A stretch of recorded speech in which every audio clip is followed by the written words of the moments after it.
Here's a pencil sketch of the design we're going to paint, how to actually paint monsters with this one. So this sketch, and like all the other material, is provided on the CD for you to follow along with the tutorial. Um, and like I said, he sketched him on a piece of vellum and then brought him in.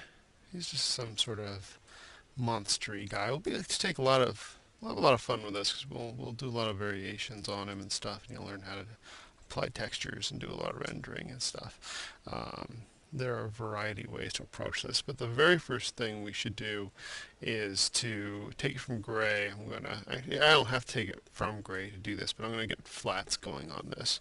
So I'm going to go ahead and do a mode change because I will eventually be working in RGB. So I just went up to image, mode, and if we were in grayscale, and I dragged it down to RGB. Okay. And then I'm going to make another layer. And this layer is going to be where I'll put my flats. And flats are basically they're an aid for making selections and for painting. I'll take each area and isolate it with a different color, which will make it easy for me to select the area later or as I'm painting. And it's really handy for doing overall, just having those selections for everything. So let's go ahead and get started with that. Basically, I'm going to use the lasso tool. You want to make sure anti-aliasing is off for when you're doing flats, because if you don't, you get a little halo around things when you select an anti-aliased edge, which is anti-alias is a little slightly feathered. These will be clean. Usually when I do flats, it's a general rule. We'll go from biggest to smallest. So I'm going to go ahead and just flat his entire body and then separate that out. And I'm not going to flat every single little thing here because I don't really need to, but you'll see. But if you have somebody flatting for you, then you can ask them to do every little thing, like from eyeballs to nails to everything, but I don't think I'm going to go that detailed with my flats on this piece. I really kind of want to just get the bulk of the character and then maybe a couple little different places on him. And I'm really not, completely sold on the design of this character, so I'll be showing you how we kind of can play with that too.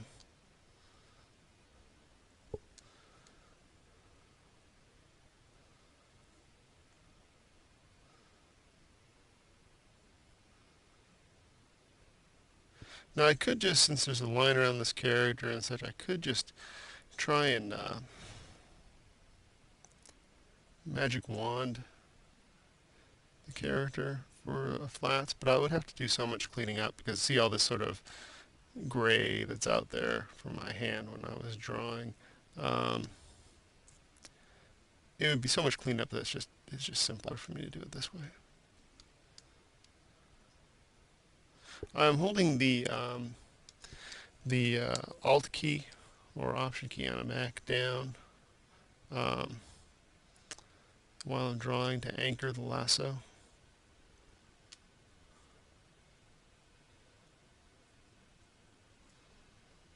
That way I can pick it up, and I can also, if I want to do a drop, click, if I'm not that comfortable drawing curved shapes or anything, I keep going to anchor down.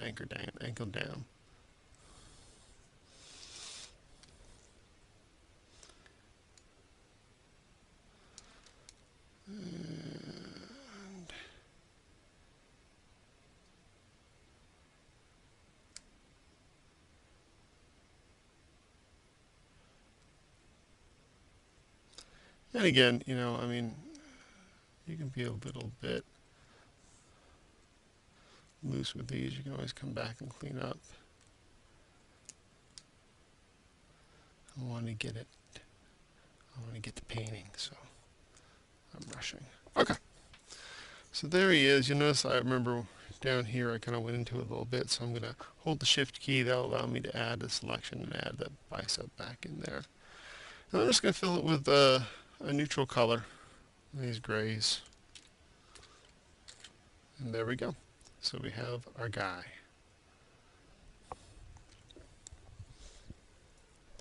And then I'm going to add to the selection. I'm going to put it in multiply mode, and I can see through it. This is also going to be how we will color over the pencil work and eventually make it painted. But this way we can see the line art. So I can add a little bit more to the selection, or to the flats, I should say. Now I'm going to bucket fill in the head here. And I can be 0. The 5 will probably be okay too. Another color, so I'll have the helmet. I'm going to go ahead and you'll notice, like even here, see how I went up into the white up above? Because this is flatted, it's only going to fill and the tolerance is on 0, it's only going to fill the color beneath it. If I go out here, it'll fill that color and do that shape. I'll show you, see? But I just want to change that.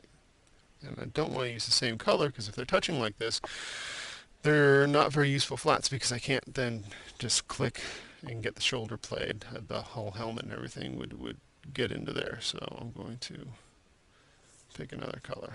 There we go. I'm going to do the same thing over here.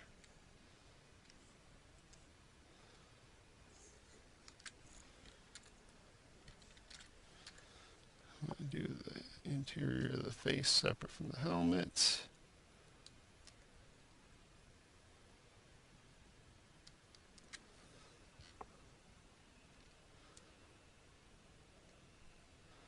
And fill that. And I'll do the belt. And then I want to get to start painting. I'm just going to do the pelt one solid color. Again, if I was doing more detail, I would get out the buckle and all that kind of stuff. Beep. Okay. Alright, so I'm going to save this now. I'll just do save. I'm going to keep the compatibility on, because I don't know who is... If I take that off, then it's only Photoshop CS and above, or probably 7 will probably open them up. But it would be making it so not all versions of Photoshop would be able to open it up. It makes the file size larger, though, so if you don't have to worry about that, I wouldn't have that X, but I have it X because you guys have to be able to look at these tutorials. Alright, so there's my basic flats. There's little bits here and here, you know, that we'll just paint. I don't really worry about it. Okay, so you want to keep your flats isolated. So I'm going to drag it down to make a duplicate of the layer. And I'm going to start painting in the one flat layer is now going to be my painting layer. Okay, let's start with the face of my creature. Oops. Okay. I have two brushes I'll be primarily using. One's a soft brush, which emulates an airbrush, and the other one is a hard edge brush. And I have them both set as actions to do because you can't select these with any of the shortcut tools yet with Photoshop, because basically and I've spoken to the programmers, there are some really good guys, they basically run out of keyboard equivalents that they can use. So anyway, so I've had them set up as actions, which are, you know, fairly easy. You set up a new action, and then you would go about picking the brush you want and save it as an action, so you have a keyboard equivalent there. So you do, I'll kind of run you through really rough. You do action, new action. Okay. So you go. I'm going to hit A for the brush tool, and then I'll say I want my inking brush. Okay. And then I'll stop it, and I'll have that set up to a, when you click on it,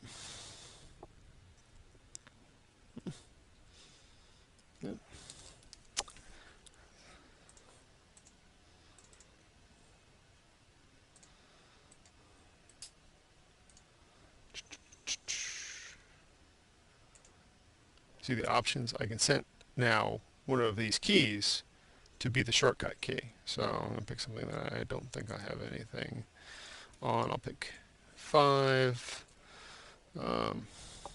Let's pick something else like lasso tool, and I'm going to hit 5.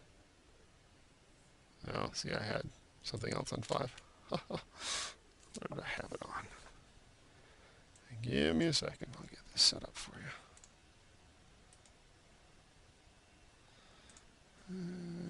Action options. Oh, Shift 5, sorry. See, I didn't notice that. I'm sure other people out there did. They're going, geez, Brian, like you're a professional. All right, so Shift 5. But I got to be in the brushes for it to work. So Shift 5, and I got my little inking brush. Do, do, do, do, do, do. But anyway, I want my airbrush, so that's how you set it up as an action. I don't need my actions here taking up space. I normally color at a higher resolution than this, but because of the video, I have to do it a little less. So anyway.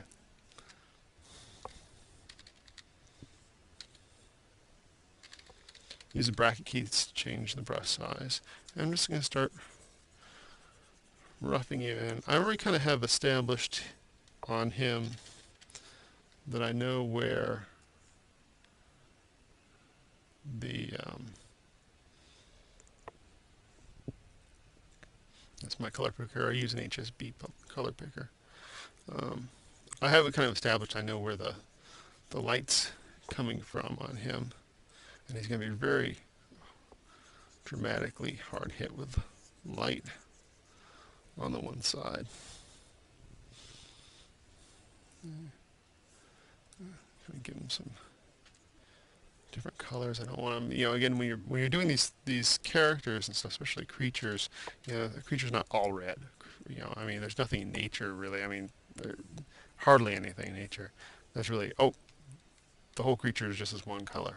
It's a little more believable if you start putting in some other colors into it. Nothing too saturated unless I drop that saturation down. Getting that shadow area in the mouth.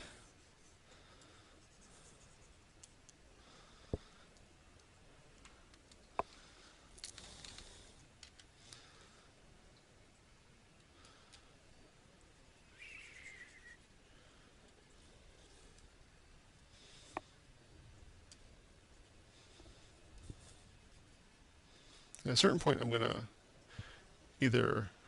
I'll probably merge the pencil in there with that color. I have a keyboard equivalent also to hide my selection, which again you can set up as an action.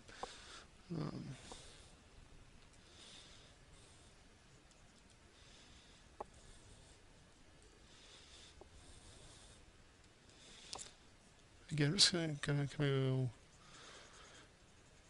fairly general here at the moment. Just kind of filling in areas of teeth. He's got lots of teeth because he's a monster, and that's what monsters do. They have teeth. All right. Again, pretty much this is all soft airbrush. Just going in there, blocking out roughly. Should have some teeth going back in here too, though I didn't really draw them. Don't get too caught up, in details right away, because you'll get stuck there. But I am going to kind of go from one bit to the next and sort of finish it off. So I'll take this face most of the way through. Um, so there's a variety of ways for me to mess with the face further. First, let me get a little bit more rendering done, and I'll go to the paint, because I'm going to want to start going over a lot of this stuff. And like I said, at a certain point, I'm really going to want to flatten it.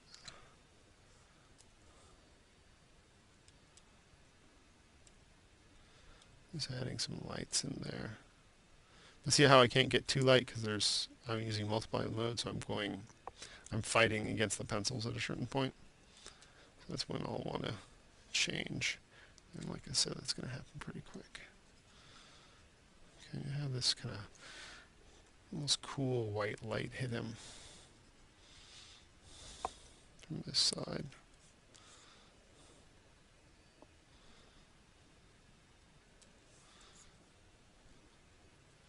And that will also affect. Remember, when you set up a lighting scheme, it's going to affect everything in it. I get on some of my guys sometimes when they set up some really nice lighting schemes and they don't follow through with it. Because like I said, if he's getting hit like that with that kind of light, then the edge of this helmet's going to be hit that way up here. And once you decide what it is, so the light's coming. I'm going to get rid of that selection.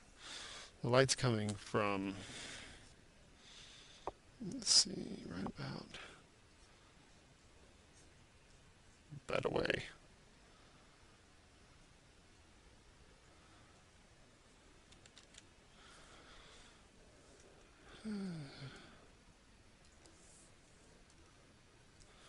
Okay. All right, so let's go ahead.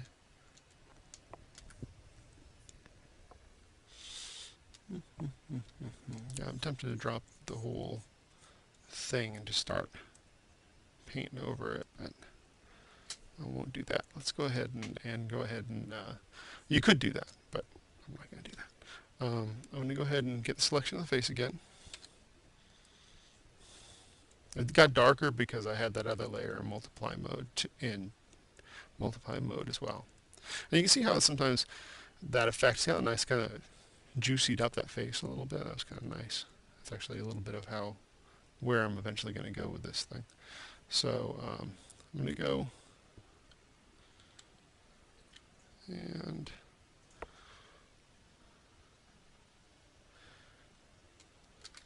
grab that background.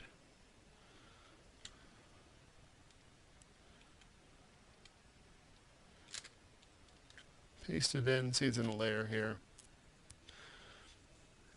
I'm going to go ahead and put that in multiply mode and then merge down.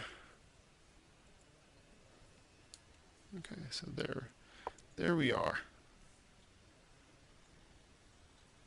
And if I want to see, I kind of have a double up right now on this effect.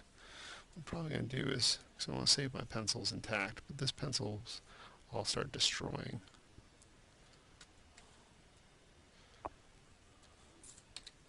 Set the face. This one. Okay.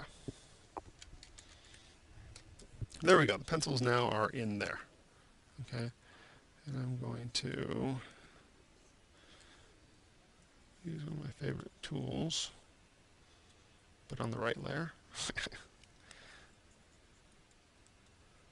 And start smoothing out some of this stuff a bit. So this is a smudge tool. I have a flavor of it that I will include on this disc. Just so you see, it's got a relatively hard edge, and the brush settings are so it fades in pressure, but its size stays the same.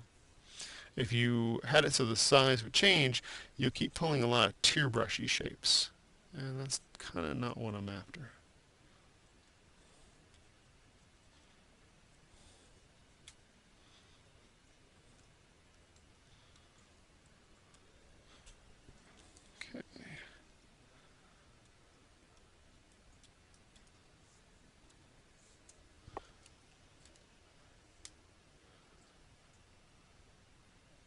Alright, I'm going to go ahead and switch back to my airbrush, but the hard airbrush, and start rendering some of this stuff up. I just picked the color from the screen, and I'm going with a lighter color of it and more saturated. That's how you get sort of a brighter color. If you just pick a lighter color and don't add the saturation, see how it gets chalky? Like where my arrow is up in the HSB printer. It gets chalky. So, and a lot of people do that when they're going brighter on things. They keep kind of thinking the default thought is like, oh, I'm going to add white, and that's not what you do. I mean, if you look around, I'm looking around my room, my office right now, and the only thing I see that's pure white is papers, or something that's already white to begin with. Anything else that's got color, the highlights really are dictated by the environmental color and the surface texture. That was me looking around. That's why nothing was happening on the screen. Sorry. Okay. So I want this guy to be, he's got really kind of he's a little greasy, a little kind of oily.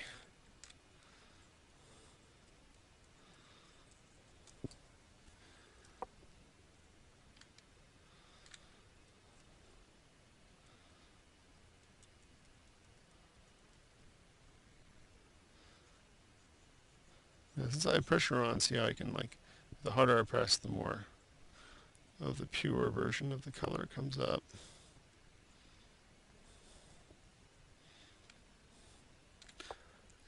When you start painting, you really will start picking a lot from the screen, because the screen is like, I mean, the cool part about it is it's just like your palette that you've created already, and you don't have to reinvent the colors. You just can pick them again. Give them a nice shiny sort of eyeball, a little color in there, and give them kind of browny eyes, a little more saturation there.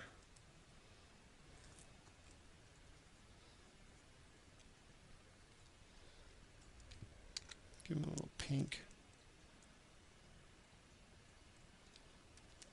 in there.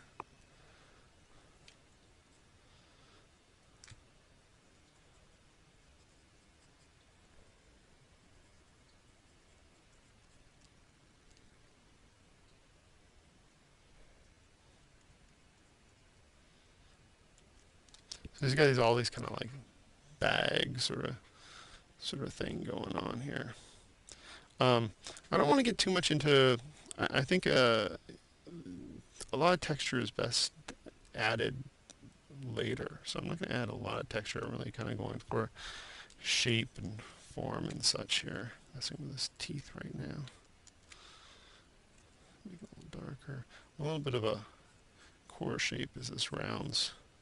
So I have that edge that I already dictated, okay, my light's hitting there.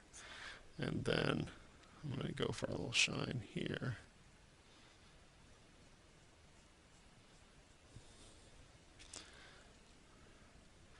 And he's got some gums. Or he should have some gums because he's a living creature.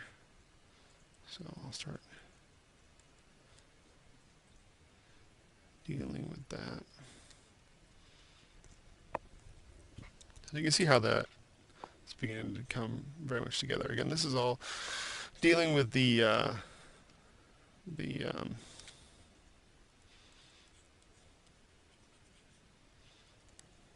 my hard brush tool.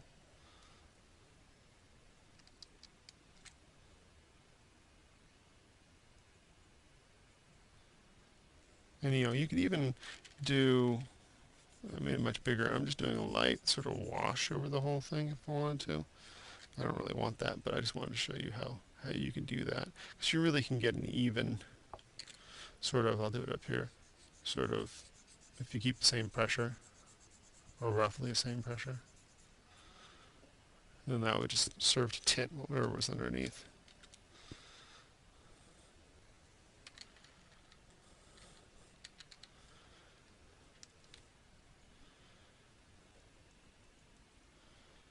Alright.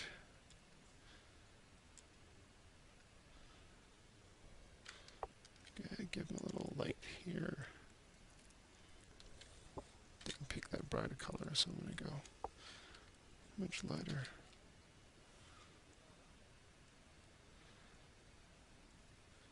Just like some liquid is in the eye at the bottom. I'll have to see if I want to keep that or not, because it looks a little strong to me, but we'll see. Sometimes you just live with the things a little bit. You know, I always like when I do have the time to start something and then come back to it later. You know, with some fresh eyes. But often my schedule doesn't allow that sort of thing. But when it does, it's great. Because you also have to a certain degree, know when to say when you're working on this stuff.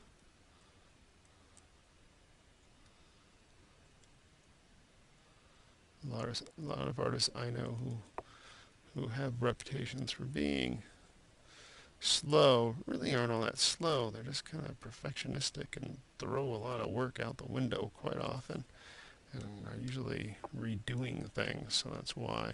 Okay, he has like an extra row of gums back here, or that's how I'm intending on making it. So I'm going to red these up a little bit more to make them stand out from that more face kind of fleshy pink that I got going on.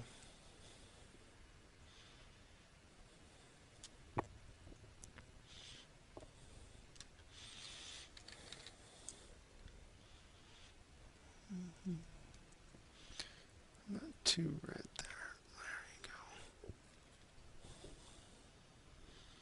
go. Again, these are going to be gums, so they can be fairly... You don't really want to zoom in on anything more than 100. That's really unnecessary for dealing with stuff that won't show up at that point. You know, in fact, I would be, if there was more painting done on this, I'd be zooming in and out all the time, or especially if there was a background. But since we're just working on the figure.